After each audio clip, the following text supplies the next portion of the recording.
What's up, my peeps? How are you guys doing today on this? What is this thing? Let me start calling out the dates so at least we have some understanding of what time it is in September. Y'all hear my babies back there crying? They're yelling. You know why they're yelling on this September 30th? You know why they're yelling? Because even my pups get bitten, no pun intended, by this bug we call attention. I've been showing them right since they came on, and we put out that I had my visitors. Everybody's been texting me and replaying that of me and the pups. And I showed it to them, and they were, we want to be on there. I say, come on now. You pups, your pups. So they're back there barking because they know I'm on my YouTube channel. I'm talking in my locker room, and everybody is watching, and they want people to see them. I didn't know what. My pups got that in them. They've been bit by that bug. But I got too much to talk about right now. Too much great stuff to talk about. And we got to start this thing out with how quickly your season can change with just one injury. How quickly? That's my front gate. There's somebody there trying to get in. Hold on. Hello? Sure.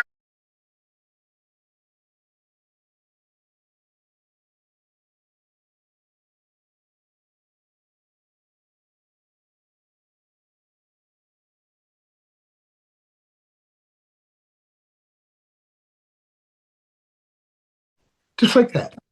Good man. This dude here is great now. I had this one guy, I'll tell you right fast before I get into this. A friend of mine, Panama, and he's been telling me, man, this guy's, you got to meet him. He has hands from heaven. He can help you out with any aches. They had seen me on the sideline of the Miami game. Remember back in Notre Dame? And I was waving.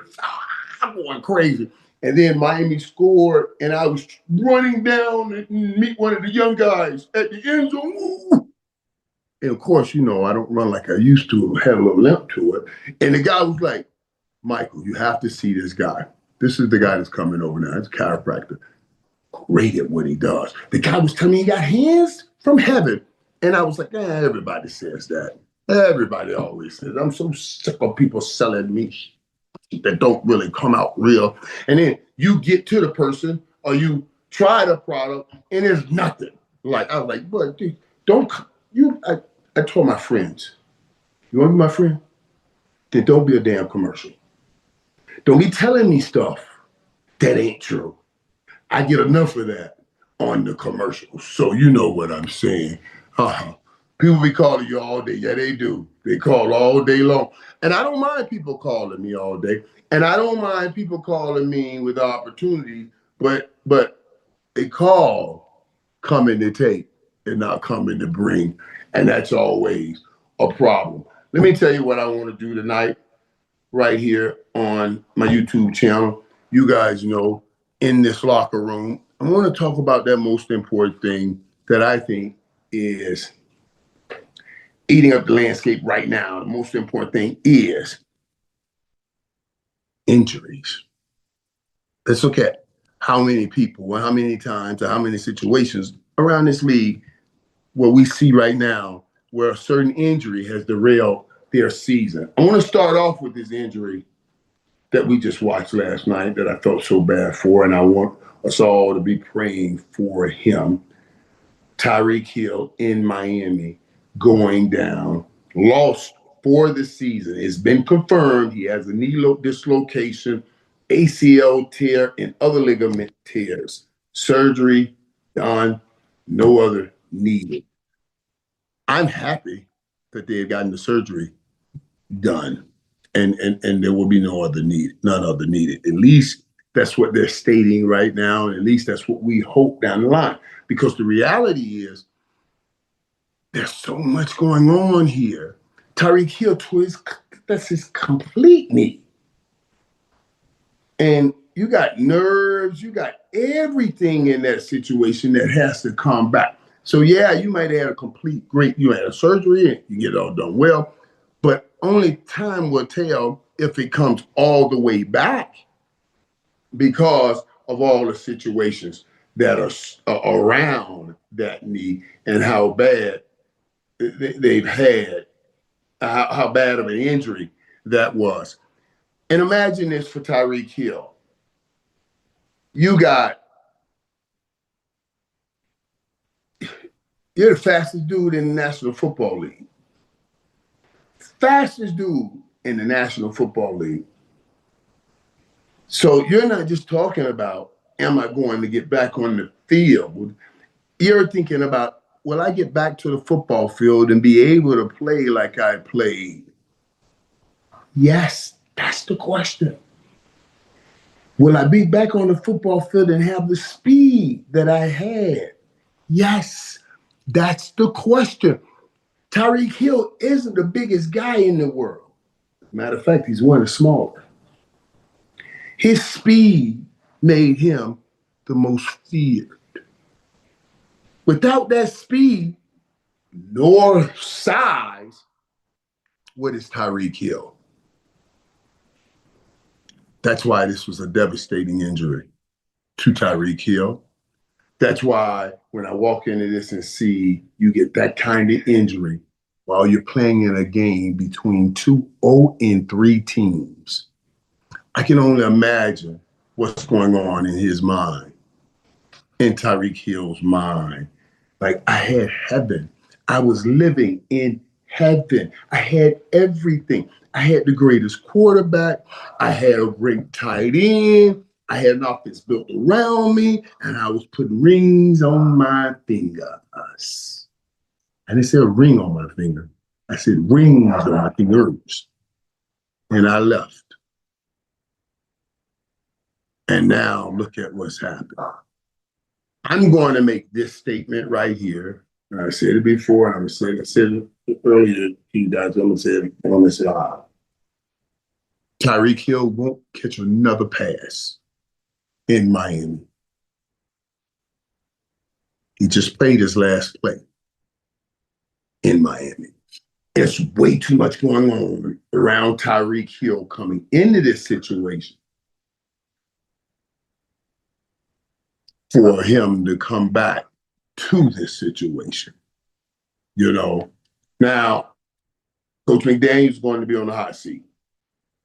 Or I should say, Coach McDaniels will have to find out just how smart he really is.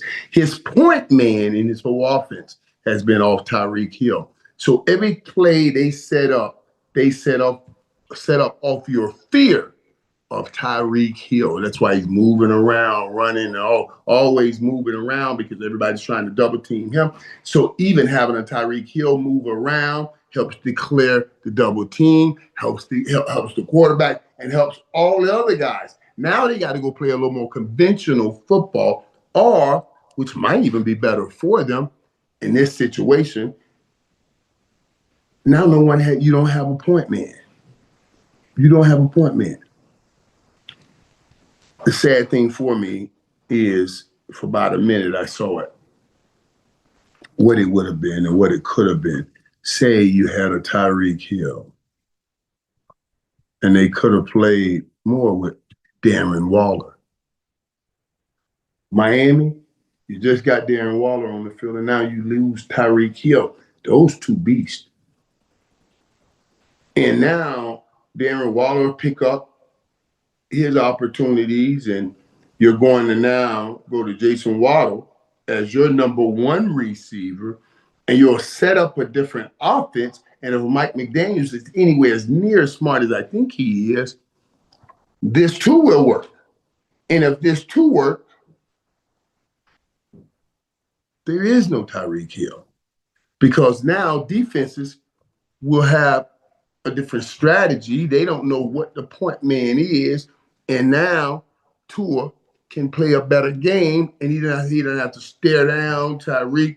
He can really diversify these opportunities. Did y'all watch that game last night? They tried to get Tyreek Hill the ball all day. All of that is because of all of the stuff that was going on and the actual trade at the end of last year. They ended up demoting him from captain, and then all the other stuff in the streets is going on. I'm telling you. Tyreek Hill will not be in Miami. He will not be playing in Miami. And I'm saddened for that. And I'm sad for him because I knew he wanted to be in Miami, wanted to play in Miami. But this thing has now gotten to a place where, and these next 3 weeks are going to be tough. There's so much in that. They're going to be tough for Tua and the Miami Dolphins, and it's going to put everything on the line. Tua has to make throws now without a Tyreek Hill. It's going to be tight throws. Tua has to go through his reads, 1, 2, 3 now. When really, the knock on Tua has been, if his first read is not there, then he struggles. If your first read is Tyreek Hill, with all of the moving around they did and the speed and the fear, yeah, you can have a lot of options at that first read. But when you get to that second, third, and fourth, he'll struggle unless they come up with a game plan. Because I'm telling you, they have the talent. Waller coming on was huge. Jalen Waddle is a great player that don't get any opportunities because he's too quiet, and Tyreek Hill was real loud. He'll start getting opportunities now. I'm anxious to see how this thing works out and how it runs for the Miami Dolphins over these next few weeks, because that's going to be fun for me to watch. I want to see the brains working in that organization and other things, other plays to come up with, and other ways to make Tua look good without Tyreek Hill on that football field. Tyreek, I hate it. I hate it for you, my brother, and I hate it for all my people in Miami because I know what you mean to them. But it didn't work out well enough for them to continue down this run with Tyreek Hill. And the money they're talking about, they'll have to give it to Tyreek Hill, especially coming off this kind of kind of injury, and you got 1 year left on your deal. Yeah, that would be all. Tyreek Hill, people, they would have been looking to extend Tyreek Hill after this season or make a decision on not extending him. This knee injury just helped with that decision right now. That's what I'm saying about that. They're saying he's out for the season. He's out for the season. There's no doubt he's out for the season. You blocked for Emmitt. Yeah, that block for Emmitt, man, if you can call it blocking. Emmitt didn't think I blocked as much because I loved him, and he was phenomenal, right? So Emmitt would make a great run, and I'm excited about it going crazy. I mean, some of the greatest runs. Yeah, it was an Atlanta game. He bounced in a hole, it bounced back out, and I remember them saying, "Well, it's like Barry Sanders," because Barry Sanders had a run like that against him, and then he bounced back up, come around the right end. And Dion, who was following me, I turned and started blocking Dion, but I was watching the run. I was like, God, look at this run. And then I turned to try to block Dion. Dion ran by me and touched him on the 1-inch line, but he got the ball across the goal line. I come over to, what's up, dog? What a run. I said, hell of a run. One of the greatest runs I ever seen. He didn't move. I said, that was the greatest run I've ever seen. He said, Playmaker, why did you see it? You should have been blocking somebody. It wouldn't have to be a great run if you had. Gatorade, give me some Gatorade. I just walked off on the joker. You know what I'm saying? Because what am I to say to that? I wanted him to get hyped with me. I just seen one of the greatest runs ever. And he was saying, you shouldn't have seen the run. You should have been blocking somebody. I was like, the joker crazy. But he was right, you know. He was right. We get caught up watching it, man. That was just something. I don't know. Don't get me on that. Don't get me running off on other things. You know what I'm saying? I just want to get back to this thing on these injuries and how it has affected everybody, right? how it's affected the teams. Let's talk about other injury players. You got Tyreek Hill gone for the season. Miami 1-3 now. Oh my God. You got Joe Burrow with the toe. And y'all saw what the thing looked like last night. Joe Burrow not playing. I'm going to come back to Joe Burrow. I'm going to leave that right there because I'm going to come back to Joe Burrow and talk about him last so I transition into something else I saw. Malik Neighbors out for the year.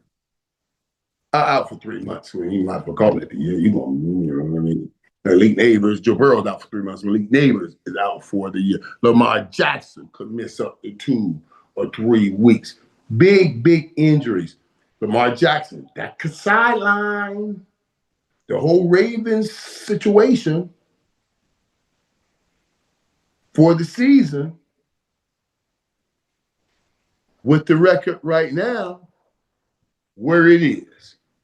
You see what I'm saying? Now you go back to those close games the Ravens lost, and you said, wow, those fumbles Derrick Henry made, you said, wow, because all of those may be what derails your season right now with this situation and this injury.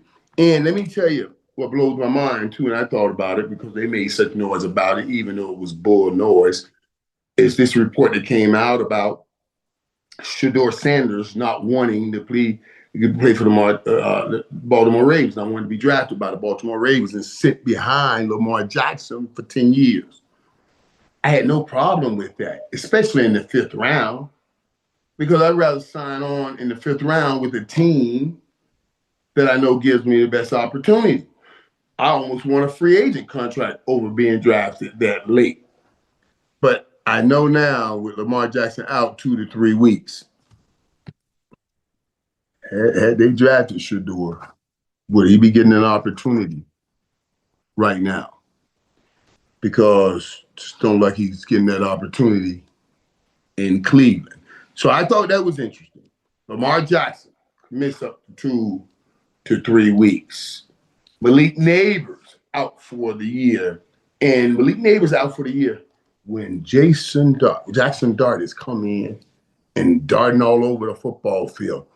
This is where New York Giants lose. Man, messing around. I don't say messing around Russell Wilson because you thought you had a chance at winning. But you missed some reps between the two people that are probably the mainstays in your whole organization right now. And that's Jackson Dart and Malik Neighbors. And they won't get any reps in real games this year. Are you joking? Because you're stuck with Russ too long, and now Neighbors hurt.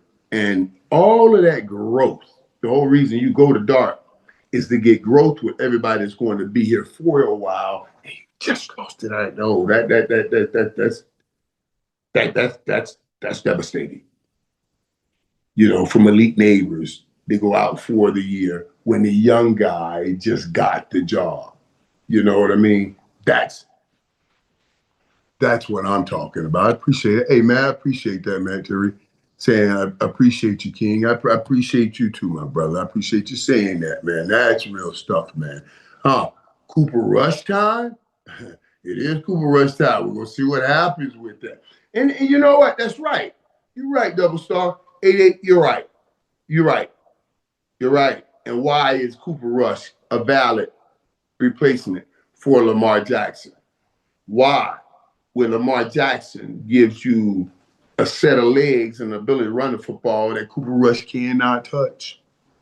And you know why you can go and now put a Cooper Rush behind Lamar Jackson. When I thought early on in his career, you couldn't do that. You had to go find somebody that had Lamar Jackson's skill set to back him up. Because the reality is he wasn't at first a great enough pocket passer to go and find a pocket passer to back him up. But Lamar now has become primary pocket passing and now using his legs when he needs to, even though I still think he struggled with the need to sometimes, trying to prove to the world that he's a pocket passer. He stays in that damn pocket too long sometimes, and he needs to get out and run with those legs, but he gets sacked. He holds on to it, and things go bad. But since the offense now has a base in the pocket, Cooper Rush can be your backup because we have enough offense from the pocket. You understand what I'm saying? Before, in his early years, he hadn't played enough from the pocket, so the whole offense had to be on the run. Cooper Rush couldn't have been a good backup for him then. But now that the other players have gotten enough practice in pocket passing with Lamar back there, you can sit in any pocket passer and they can fit him in the offense. So, yeah, that's why that Cooper Rush deal was a good deal for the Baltimore Ravens. And you've seen what Cooper Kupp has done coming in for some of the people right here in Dallas. For Dak Prescott, he put up some pretty good numbers against right here for us in Dallas. And I think he'll do pretty good for Baltimore also. In Baltimore. I think he'll do pretty good. I'm interested. I'm real looking forward to watching how he played with this group. This group that's upset in Baltimore, and this group that's seeing the sand slip through their hands as they're trying to grab their season back. The sand keeps slipping through their hands because they can't get a hold of it. Literally slipping through their hands, fumbling away towards the end of the game, things like that. So they got. I'm anxious to see how that goes, because it's not just how you run that offense, and since it's not Lamar Jackson, now you can pass from the pocket more. It's also, can Cooper Rush keep up with what that defense is giving up to keep them in the game? That's worth watching, because the defense of Baltimore ain't quite right like it used to be anymore. Mike, Sanders should have went to Baltimore. Yeah, he's talking about Shedeur Sanders should have gone to Baltimore. Yeah, you can say it now, and we look back on it now, but, hindsight's 20/20. I'm with Shedeur. You look at opportunities, you said Baltimore or Cleveland. You take Cleveland. It's a mess over there at the quarterback position. Why would you take that over Baltimore? Why would you take Baltimore over Cleveland? Baltimore he got a 2-time MVP.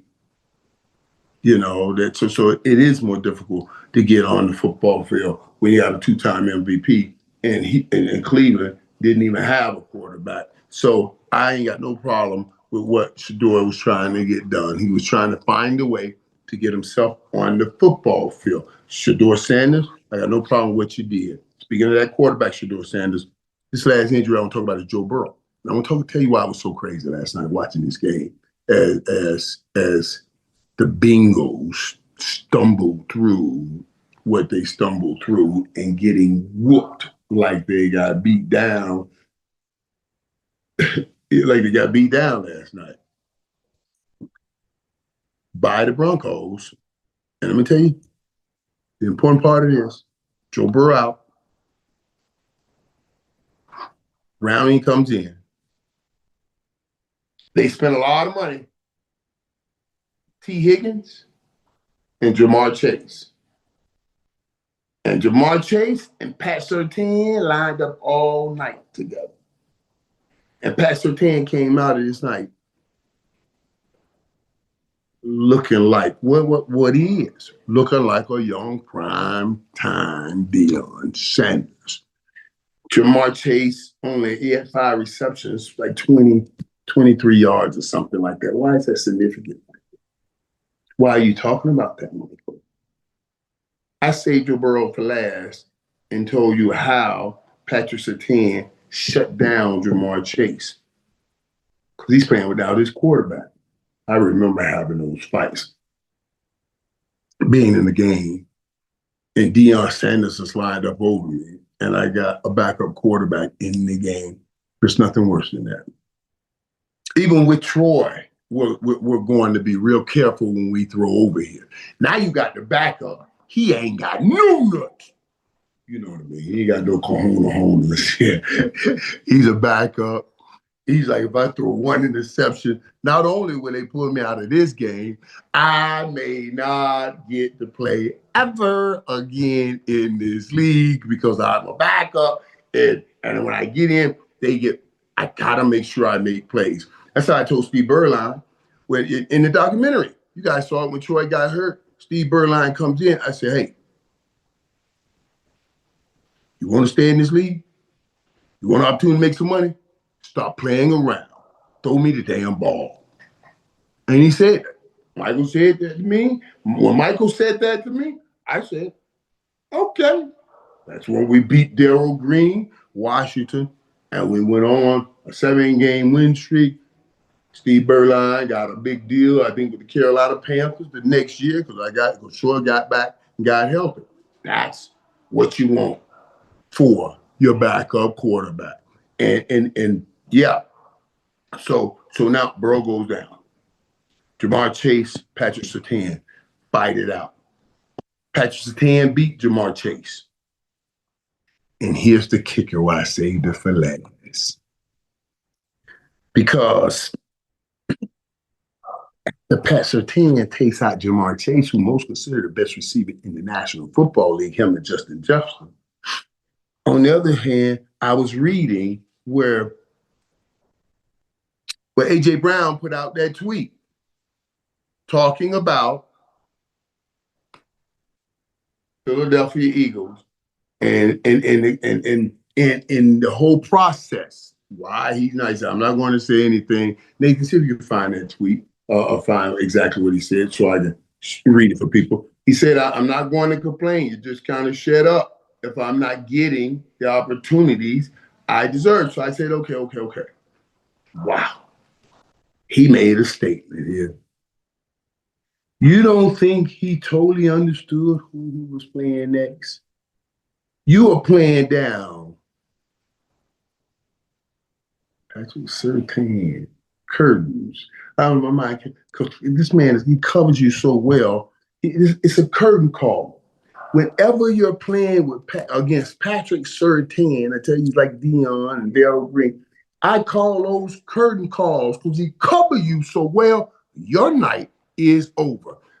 A.J. Brown has already complained about his opportunities. Now he's going to get covered by the little blankie. And I ain't taking great. I'm not going to take any kind of, out of this. But watch that game. Because of A.J. Brown and his opportunities, and they will be limited because of Patrick Surtain, we going to have a fight, and they may even be on the sideline because everybody talking about this game, going into this game. From tomorrow on, we'll be focused on A.J. Brown and Pat Surtain and the battle there. I guarantee you. Let me hear. Let me. Thank you, Nathan. I got it. Here is the quote that he puts out. If you're not welcome, not listened to, quietly withdraw. Now, quietly withdraw. Don't make a scene. Shrug your shoulders and be on your way. That's what he said. And they asked, have you mentioned anything to the team? Are you saying anything about your opportunities? He said, if you're not welcome, not listened to, quietly withdraw. Don't make a scene. Shrug your shoulders and be on your way. Who is he talking about here? If you're not welcome, who is not welcoming you? If you're not listened to, who's not listening to him? And why would he feel this is the most important? Because people say, man, that's not true. That's not true. Doesn't matter you saying it's not true. What matters is why is he believing it's true? enough to put it out here. And I told you guys that you got to watch this thing right here. And now it becomes a big story because now is he smart enough to be pressing their hands because he knew they were not going to throw at him next week against Patrick Surtain, and now he'll highlight what they are not doing? Or is he saying all of this to tell you when I come up next week against Patrick Surtain and I don't make any plays, well, you already know. I'm going to put it out right now. You already know what the problem is. What was interesting to me is some of the comments that some of the people said. Some of the people said when A.J. Brown put this out, because I go in, I read the comments. I want to hear the feeling and the weight of the people out there. That's why I love the locker room. I talk to you guys, And I told him, I said, is he smart enough to put heat on them by putting this out now? By putting it out now, which will force them to throw the ball to him? Is he talking about the offensive coordinator or is he talking about the quarterback? And everybody kept saying, you had 9 targets, dude. I went and looked at all 9 of those targets. And I'm going to tell you something. A.J. Brown, you have every damn right to complain. I'm with A.J. on this. They were some of the worst targets. It's almost, I don't know what it is. He had 5 catches, 20, but no. He had some of the worst targets. Every play, every opportunity he had, right?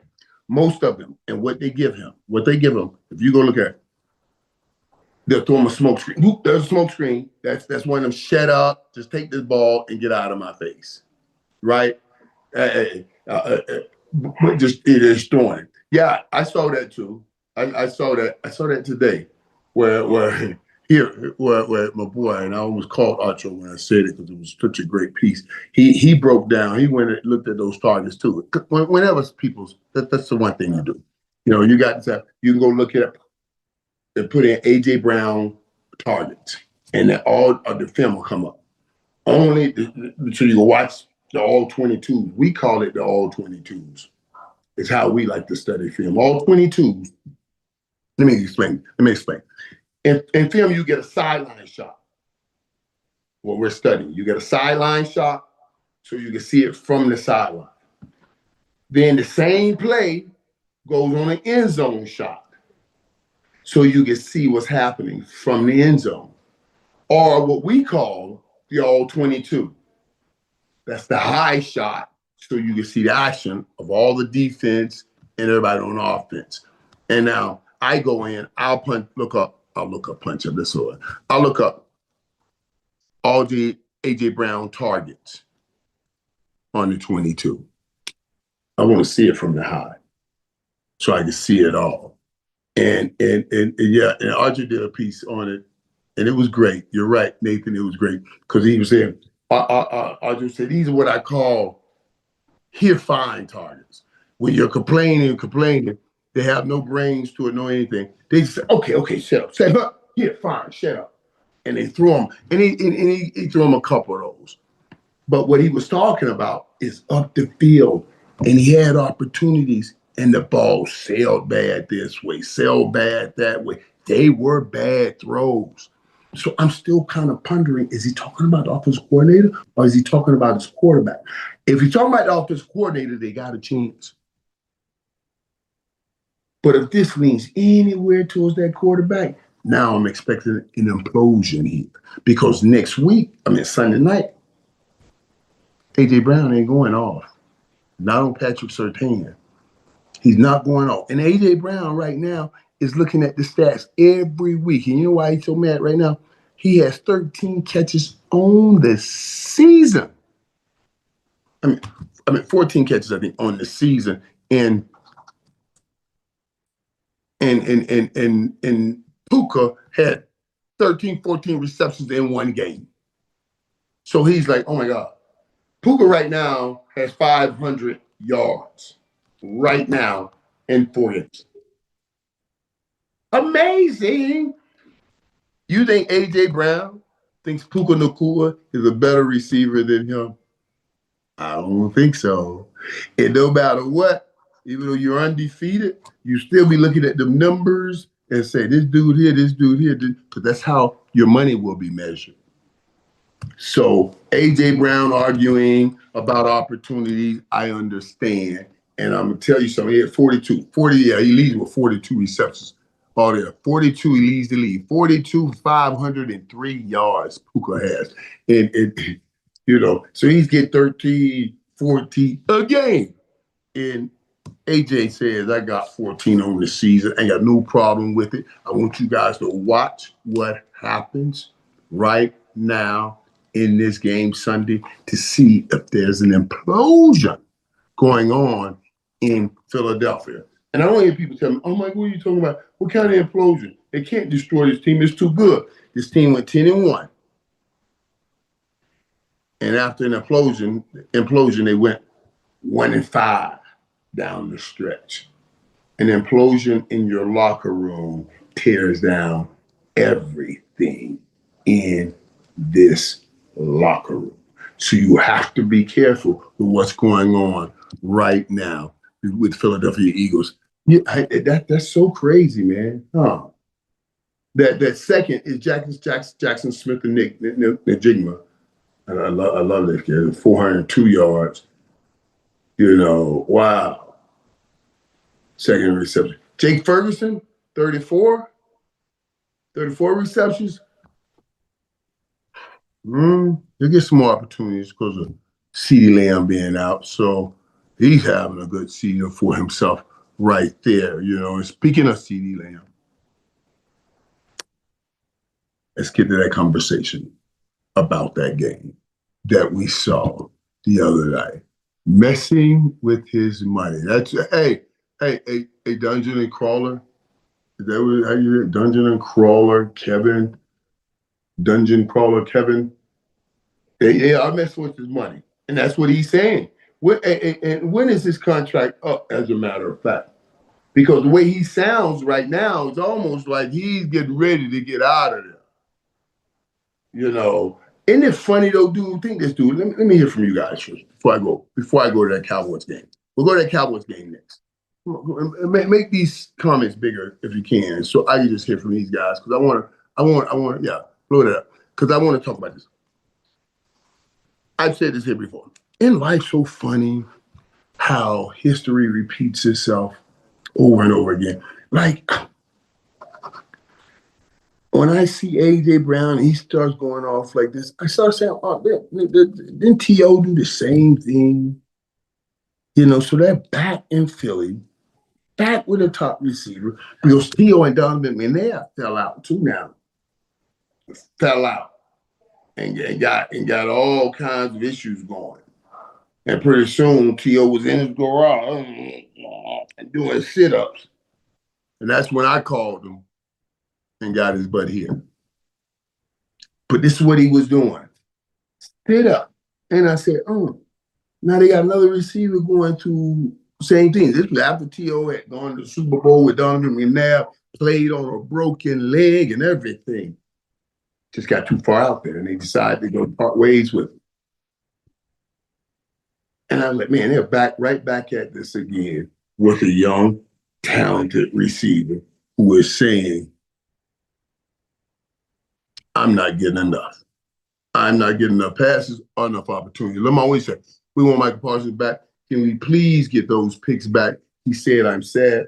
He said, yeah, I wish we can get Micah Parsons back. And what I saw the other night told me Micah Parsons wish he was back. I don't care what y'all say. Don't try to give me that sad song. I saw them pointing to Michael Parsons. Did y'all see? I saw Michael Parsons' mom on my boy Chill Hill's podcast, Clarence Hill, on his podcast. And she was like, yeah, she looked sad.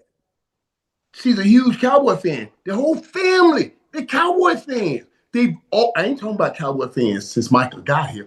Like my family, they've always been Cowboy fans. At the end, she asked, are you going to be a lifetime, You're not now. You with the Packers. You're a Packer fan. She said, yeah, I'm a Packer. I'm with my baby. I'm with my baby Michael. Michael. He said, so you gonna be a lifetime Packer fan? Well, I don't know about that because the league and a lot of things change. But she's a lifetime Cowboy fan, and this is what I was saying. This is what I was saying. For me, if I'm getting $200 million anyway, I don't need that extra million. I can take 199 if I can stay with my family. If I can do everything in the city that the family's in, and if I can do everything in the city that they will live in for the rest of their damn life, they will never buy a house in Green Bay. Never. So be gone with anybody and everybody saying anything and everything like Micah Parsons won. Michael Parsons lost. He won a lot of money, but he lost overall. Jerry Jones lost because his ego got in the way. Jerry and Michael are the only, and us, the only two lost. The Green Bay Packers, the Green Bay fans, okay, they came up. All of the people that want to see Dallas do bad, they came up. And yeah. In the meantime, only us and Michael loses in this deal. And especially now. And I've been telling you guys this. Why does especially now?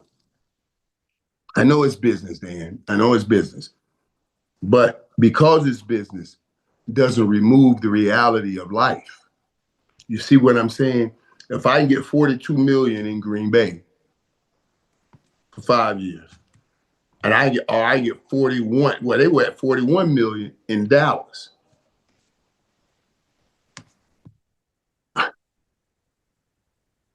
I'm going to take that in Dallas.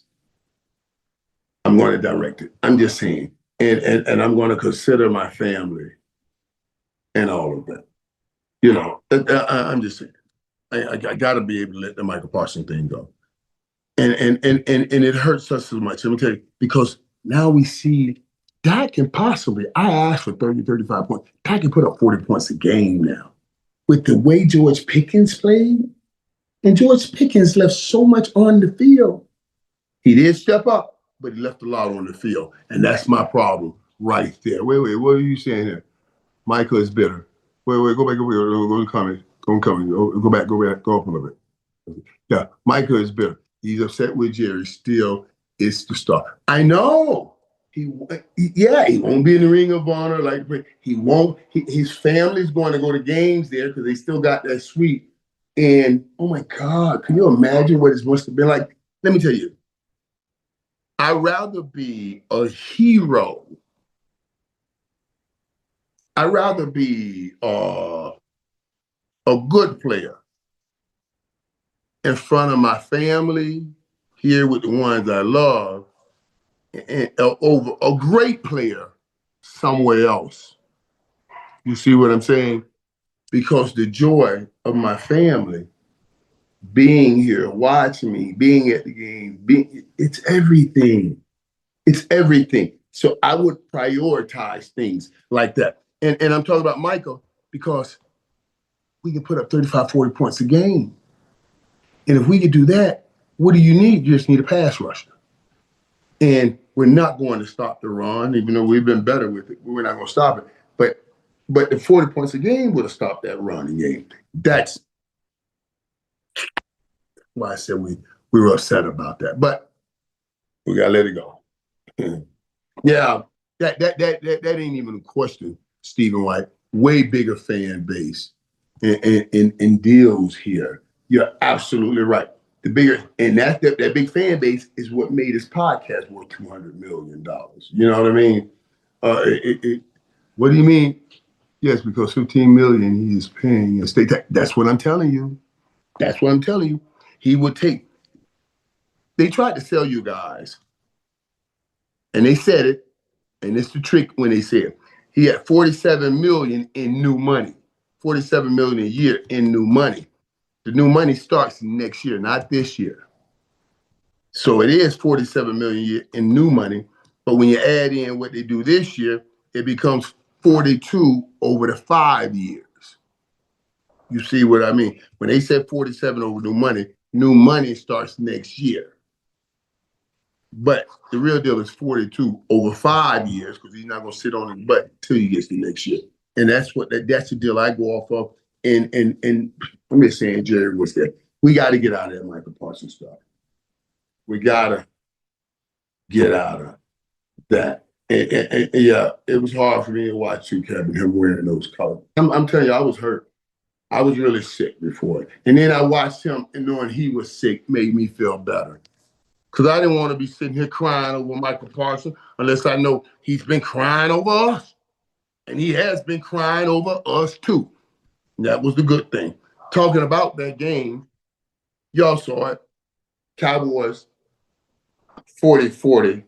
Kiss your sister Ty. Are you joking? 40-40 damn time. Let me ask you, does anybody know that timekeeper that was on that clock? Yeah. Does anybody know that timekeeper? How the hell didn't he just use that come down like this on that button and wait till that 1 second go off? I'd rather him have done that. This game over. And I know they got a clock timer, but they also got a timekeeper with the refs. So the refs could call up and say, put a second back on the clock. Really? I would much rather the refs say that. If a ref in that stadium saw that clock at 0 and even checked this timer and saw there was 0.3 seconds left, there's no way he's going to say, put a second back on that clock in that stadium because it'll look like, oh, this is an NFL conspiracy against Jerry Jones and the Dallas Cowboys. We clearly saw that, and you want to try to add a second and make this a game or a tie game. It would have been pandemonium. It would have been incredibly crazy for him to do that. And I needed that clock dude to make him do that. If any of you know that clock dude, tell him I want to have a conversation with him. I want to see that finger that he should have brung down slowly. I'm going to ask him to let me just touch it, and I'm going to bite that shit off. Since you didn't know not to touch, now you don't have it to touch nothing. Nothing. Are you joking? You click that. You hit that clock too fast. You gotta let that go, man. I was trying to say something about the timekeeper. Don't y'all want to whoop his ass? I don't want the man, and I don't know the man. I ain't trying to sit nothing ugly his way. And I don't want him trying to come sue me saying, Mike Irvin got me getting threats because he said something on his locker room podcast. I don't want to get into that. I don't want that happening. But I'm just saying, are you joking? When I was in high school, we knew they would cheat the clock. They'll let a little time run. It's called home field advantage. So I'm just shocked that we lose our home field advantage because nobody plays and come down on that clock a little slower. That's all I'm saying. So yeah, that did trip me out. We need Jaden Blue to play. I like Javonte Williams running, man. You say what you will, and I'm saying, I like how hard he runs, even over Miles Sanders. Every time I see Miles get a ball, sometimes I guess I'm still not over that Philadelphia fumble, but I like the running game. I really do like the running game.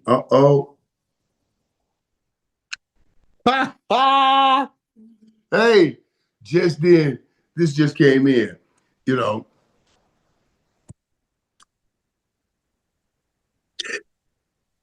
Nathan, I appreciate it. Breaking news: Brown benching Joe Flacco for Dylan Gabriel.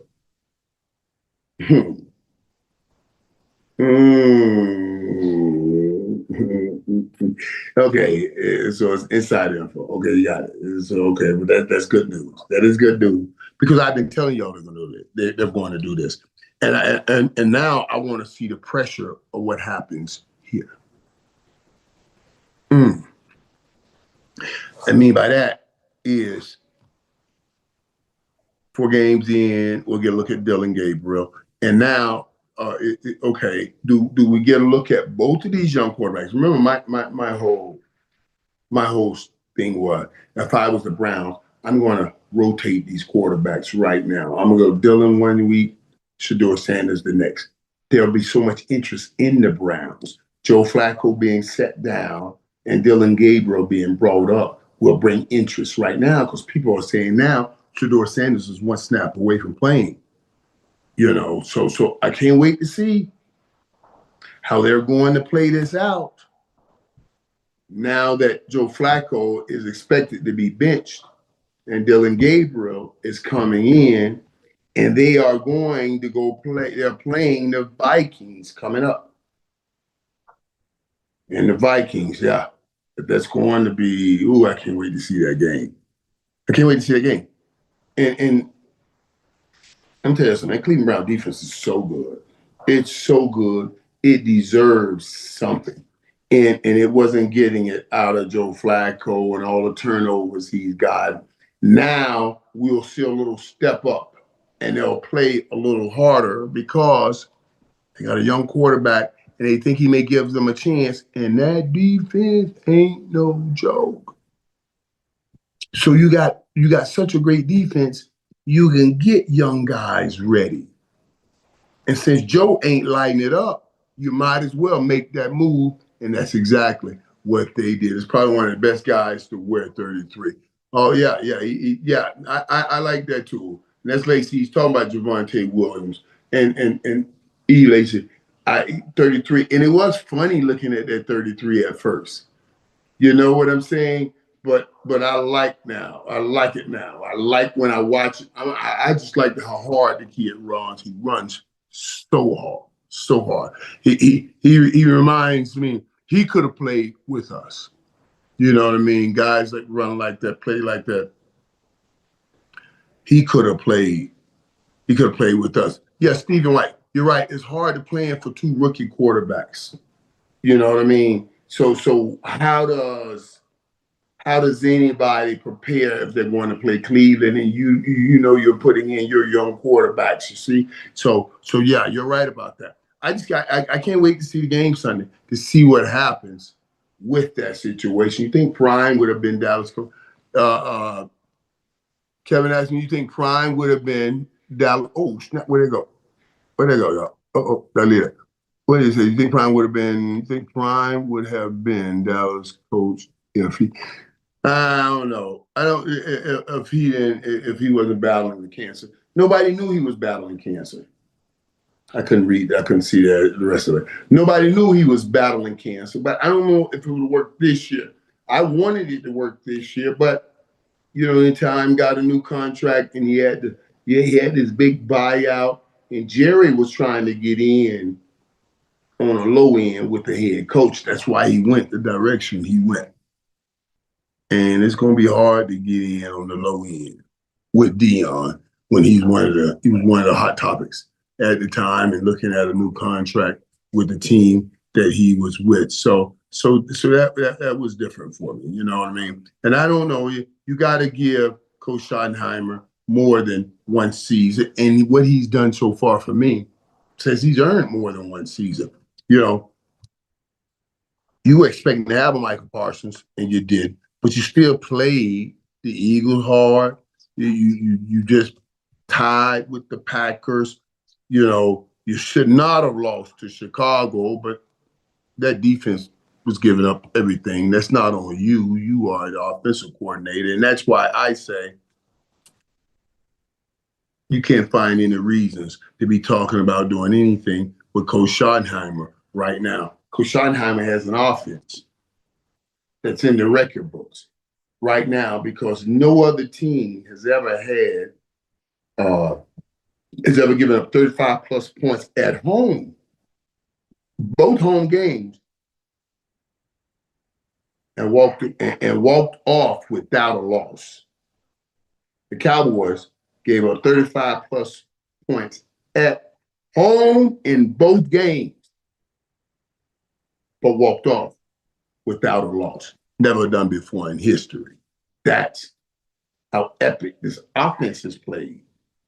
That's how epic this offense is played. So, yeah, and I'm telling you right now, this offense can even get better as we go and still get better because now that we know that we got to give George Pickens some opportunities. We were not giving him those upfield opportunities, are certainly not nowhere near as many while CeeDee Lamb was here. So now as everybody raised their game, and then you get CeeDee Lamb back, you think you got a raised offense. I think you got a raised offense that can put up 36. And like they've shown you lately, 40 points a game. The difference is that enough to win? And with Matt Eberflus in his defense, sometimes I have to wonder if that's enough to win. And that's almost crazy to say in the National Football League. You can put up 35 points and still lose because your defense gave up 38. And that's where we are right now. So we can marvel and be crazy and happy and everything about what we see out of Dak Prescott, who's playing MVP football. Best quarterback right now, or playing some of the best quarterback in the National Football League. But it doesn't matter if we don't get some kind of defense going to just slow up the opponents. Just some. We're not going to stop them, but we got to learn some kind of way to slow them. I don't care if we start just keeping everybody in front of us and making people short, dink, dunk. But stop giving up the damn pass down these seams each week. Why we can't cover up these seams and giving up those big plays that causes all kinds of problems for that defense. That's why I got Dak in MVP, because he keeps answering the bell and keeping Dallas in that hunch. Right in the hunch of everything, right in the middle of everything. And speaking of keeping someone in the middle and in the middle of everything, I'm telling you guys, continue to watch this situation this weekend. I want to talk about that next Tuesday. Same bat channel. That's the Micah Irvin podcast. There's Micah Irvin YouTube channel. I like that same bat channel. Around the same bat time. And we're going to have these conversations about what we just had.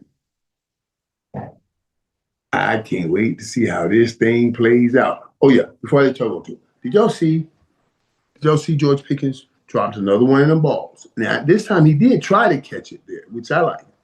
Going across that middle, he did not feel that pressure. He dropped another one. And he had 134 yards, could have had easily 160, 170. Let's watch that. Yep, you're right. Linebackers can't cover, too slow. We've been having problems at linebacker. He's talking about our linebackers, and you better believe they are right. You are right. They have problems and all of this here. Yeah. Dude, our defense just sometimes, man, it just looks so bad. It's hard. I'm there watching the game like this sometimes. Like, oh my God. Everybody's looking at me wanting to take a picture when I go to the game. Oh God, I can't believe this. How can't we stop? Get to this guy. Get to the quarterback. So yeah. A good question. I don't know. Club 88. Should Jerry pay Pickens early? I don't know about that one. I'm willing to wait and see how this thing continues to play. Continue to see if he steps up and is still engaging and still ready to play. If he wants that number one role, not just the number one money. And you still be willing to play and feel like you still that number one dude, even though you become the number two when CD gets back, and perform like you performed last night while you're in the number two position. It should be easier when you're in the number two position, but we haven't had them equally going off, and that's what Jerry Jones wants to know. How do you know that, Michael? Because we talked about it. We talked about it before the game, and I said, Jerry, it's a good combination. He said, yeah, but as we watch George Pickens, there are things he does that CD really doesn't do well, and there are so many things that CD does that he really doesn't do well. And the mixture of them, as I told you before, is what makes it great. That mixture of those two makes it a perfect fit. I'm telling you, it reminds me of me and Alvin Harper. Stephen White, what do you mean? Bluebell homemade vanilla. What does that mean, man? What did I just say? Wait. Third Coast Cowboy. The all 22 shows it's a scheme issue. Yeah. Well, the all 22 can show me a scheme issue, but that means in scheme, that means a scheme issue. That means they have a better scheme against this play than the scheme of the play. That's why they stop you. But each play leaves the realm of the scheme of the play and get to the depth of the person. And can my individual person win? Like on a comeback, I don't give a damn what the scheme is. I have to run a comeback. I have to beat this guy. So he can be off me 7 yards when I start. He can be right up on me, pressing me, or it doesn't matter. That's not going to change my route on when I have that comeback. Now I got to beat this certain dude. Now, when you go scheme, beat schemes, that means I don't have to beat them personally. I'm expecting whatever play the team or the coach draws up, I'm expecting when I get to my spot, I'm going to be open. It's not about me running an out or me running a route on Deion Sanders one-on-one. It's about me getting to a spot and the scheme sends other people to the spot and we press one dude in the middle of a zone. He either got to come cover this guy or run over here and cover this guy. And whichever one he sliced, if he start moving this way, they throw to that guy. If he starts moving this way, they throw to that guy. That's scheme beating scheme. And man beating man is me and you, chump. I'm going to whoop your butt right here. Know the difference when you see a play that's scheme beating scheme and man beating man. Now, the greatest thing is to have great man beaters or great talent that can beat his individual man and then find somebody that can put together a great scheme to help you win. So you got scheme and man techniques. I can beat you with the scheme or I can beat you personally by myself. I just don't know, Lamar, if I pay Pickens right now. I don't know if I can pay him early and keep him. I'm going to need more from Pickens before I make this decision. You're trying to say, Lamar, pay him early so it don't cost you more on the back end. I would hate to pay him early and he doesn't become what I thought he would become on the back end. Now I'm in a worse hole than I was in before. All right, guys. Coming up on 9 o'clock here in Dallas. That's 10 o'clock Eastern. I guess we've gone too long and I have to close this down. I want to send out prayers to my man Alonzo Highsmith, who lost his wife, Denise.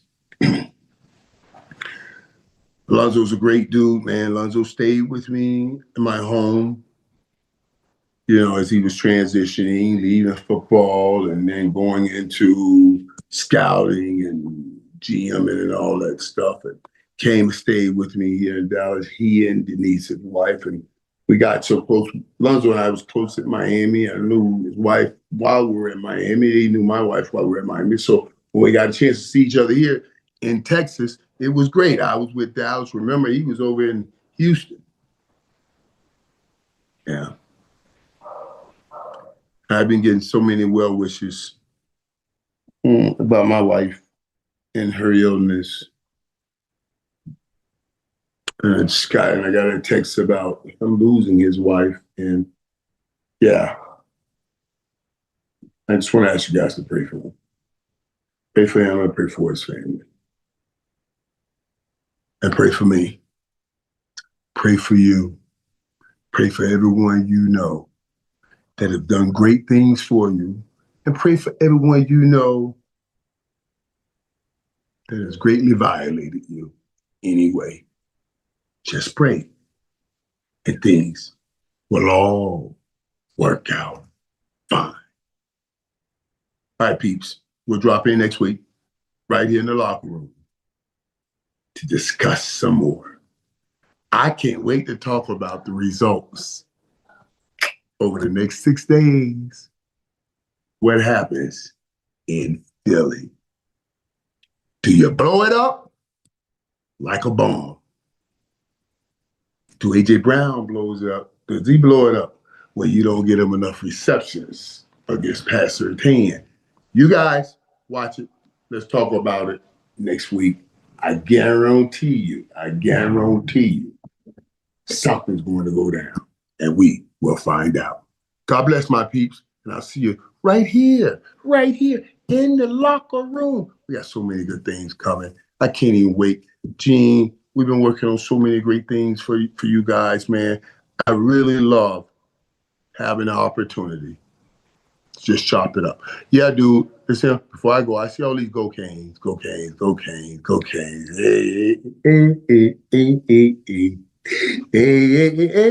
I'm going down to that little town called Tally. That's it. I'm going down to the little town called Tally. That's it. And we gonna whoop day. Yeah, you know. I better stop acting the fool. All right. Let me go get my pups because they want some time now. We'll talk soon. But I'm going to bring you as much as I can to that Florida State situation. If you can't be there with me, my job is to bring it to you. And I'm going to do just that. Right here in the locker room. I'll see you next week, same bat channel. That's Micah Irvin YouTube channel.